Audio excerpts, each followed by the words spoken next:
hakikat perayaan Maulid Nabi sallallahu alaihi wasallam bukan berasal dari Nabi Muhammad sallallahu alaihi wasallam, tetapi perayaan Maulid Nabi sallallahu alaihi wasallam awal mula adanya berasal dari Bani Ubaid Al-Qaddah, munafik zindik, pencetus aliran kebatinan yang berasal dari kalangan Yahudi. Resmi menutup Masjid Utsman bin Affan supaya tidak mengadakan semua aktivitas dari sekarang sampai berikutnya. Terkait dengan khutbah Jumat, terkait dengan Maulid Nabi, lo bahaslah tentang masalah akidah yang lain, terkait dengan fiqh, terkait dengan amaliyah. Lo usah bahas tentang hal-hal yang akan menghasilkan kontroversi yang ujung-ujungnya masjidnya antum, yaitu Masjid Utsman bin Affan, ditutup. Di laut. Ayo.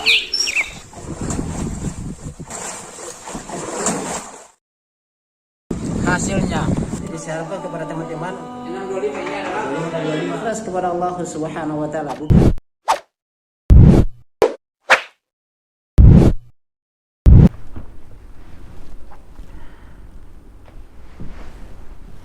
Bismillahirrahmanirrahim. Assalamualaikum warahmatullahi wabarakatuh.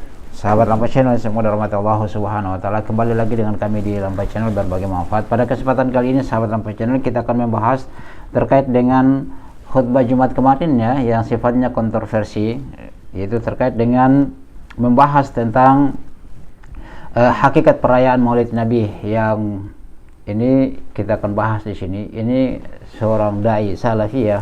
Wallahu alam, saya tidak kenal orangnya ya. Tetapi ini katanya dai salafiyah yang membahas di khutbah Jumat terkait dengan hakikat perayaan Maulid Nabi Sallallahu Alaihi Wasallam. Nah, di sini kita akan membahas ya, dari khutbah yang ini berefek sangatlah besar terkait dengan dakwah salafiyah khusus di wilayahnya, yang berujung dengan penyegelan atau penutupan masjid. Itu yang terjadi ketika khutbah ini selesai dilaksanakan, dan seorang ustadz ini, yaitu Ustadz Yasir Hasan Al-Idisi, itu Al-Idis ya, sudah meminta maaf. Tapi kita akan bahas dari sisi terkait dengan khutbah Jumat ini. Antum saksikan secara keseluruhan ya, supaya jelas terang benderang ya. Nah, terkait dengan khutbah kontroversial di situ, yaitu di Masjid Utsman bin Affan, yaitu karena khutbah ini resmi ditutupnya. Rahimakumullah.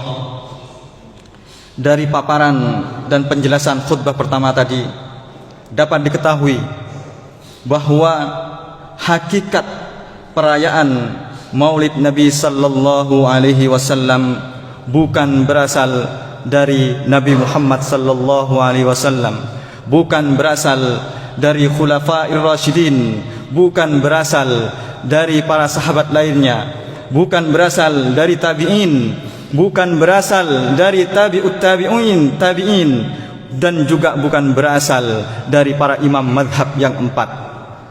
Tetapi perayaan Maulid Nabi sallallahu alaihi wasallam awal mula adanya berasal dari Bani Ubaid Al-Qaddah, munafik zindik, pencetus aliran kebatinan yang berasal dari kalangan Yahudi. Kemudian selain itu, hal yang perlu kita bahas di sini sahabat Lampai Channel, kita sesama dai salafiyah itu harus saling mengingatkan juga, dan kita harus berdakwah itu dengan cara yang baik, cara yang lemah lembut.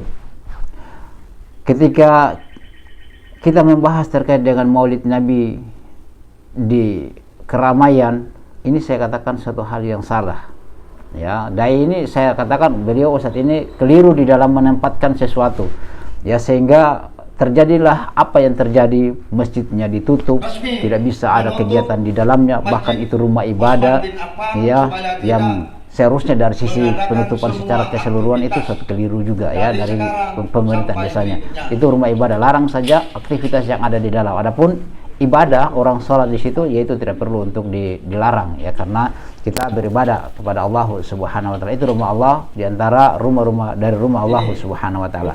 Nah, kita kembali ke pembahasan khutbah terkait dengan Maulid Nabi. Tadi saya katakan bahwasanya apa manfaatnya membahas Maulid Nabi di khutbah Jumat? Apa? Tidak ada manfaatnya, sahabat Lampai Channel. Jika sekiranya ada manfaat itu kecil, karena kita punya landasan, punya apa? Punya kaidah dar'ul mafasid muqaddamun ala jalbil masalih. Menolak kejelekan itu lebih diutamakan daripada mengambil manfaat.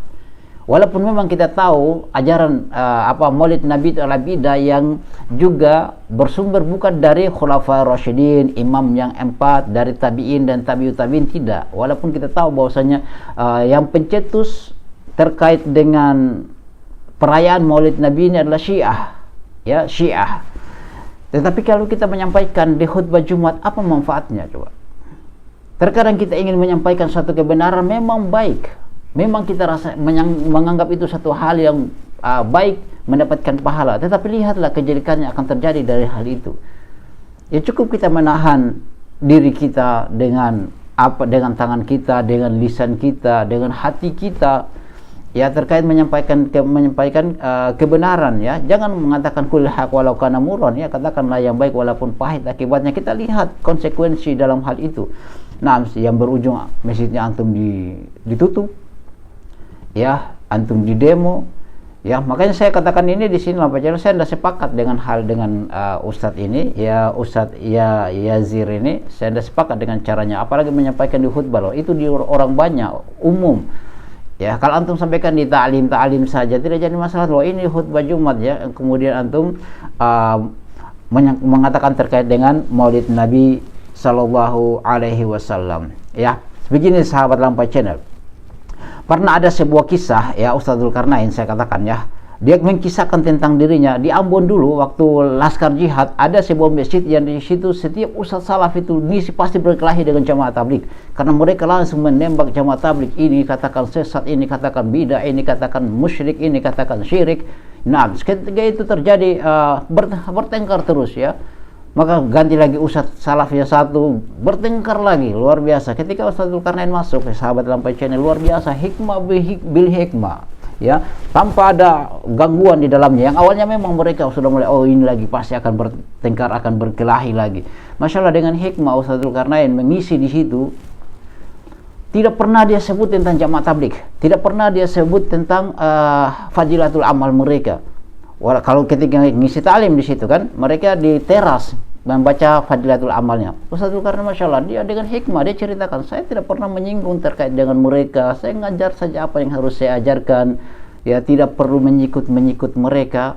Dan masya Allah, dengan berjalannya waktu, yang tadinya jamaah tabligh ini ngisi, mereka baca fadilah amal di terasnya mereka, lama kelamaan mereka yang duduk di majelisku katanya, ya, sehingga mereka jadi salafiyah. Ud'u ila sabili rabbika bil hikmah wal mau'idati hasanah.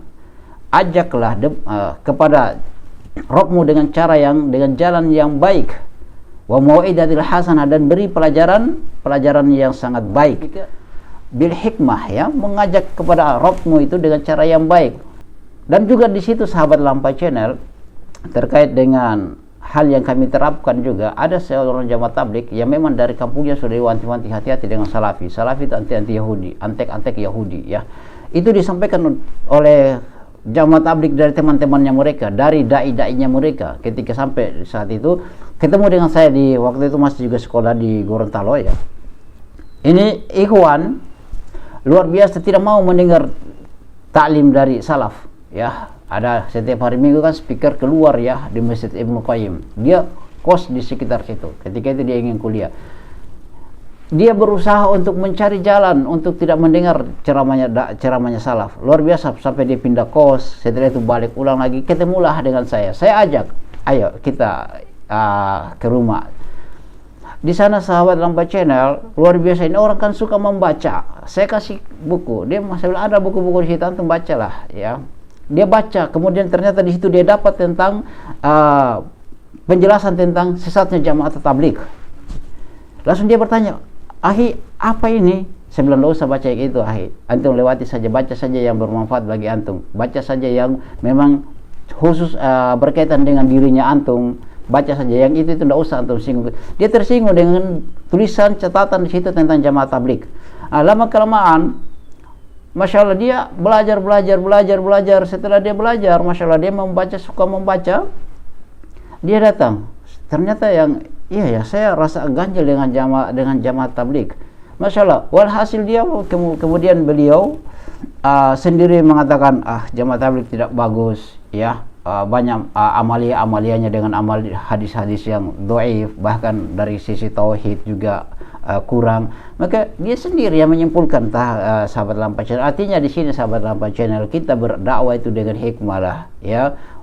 Dalam juga Allah Subhanahu wa taala berfirman kan, wa mau'idatil hasanah, dan berikan pelajaran yang baik. Lantas antum membahas terkait dengan Maulid Nabi di khutbah Jumat, apa manfaatnya ya? Apa manfaatnya? Jika ingin menyampaikan kebenaran, ya sampaikanlah. Jika sekiranya itu bermudarat bagi kita semuanya, bagi orang-orang yang di sekitar dan antum semuanya di situ, ya tidak usah disampaikan. Walaupun kita tahu di dalam kalangan mereka ini yang Nahdiyin ini atau Aswaja ini, kita tahu banyak Syiah yang menyusup di dalamnya ya, sebagaimana dijelaskan oleh kiai-kiai mereka banyak di YouTube itu ya. Bahkan Kiai Agil Sirah saja mengatakan bahwasanya pendiri pencetus pertama Maulid Nabi ini adalah Syiah ya. Kita tahu di situ, dan mereka Syiah ini bergandeng di NU, mereka bergandeng di situ untuk memporak-porandakan kaum muslimin.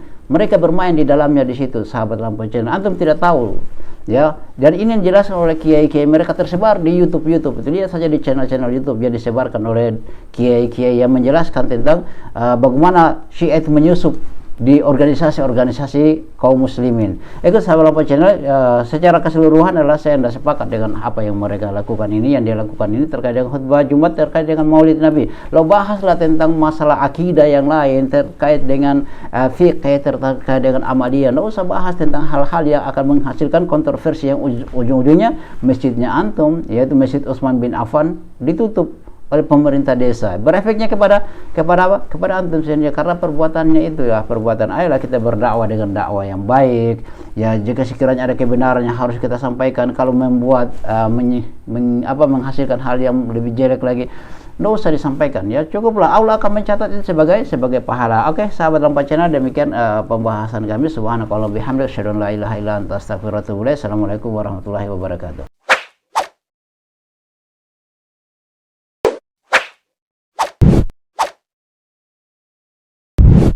الحمد لله رب العالمين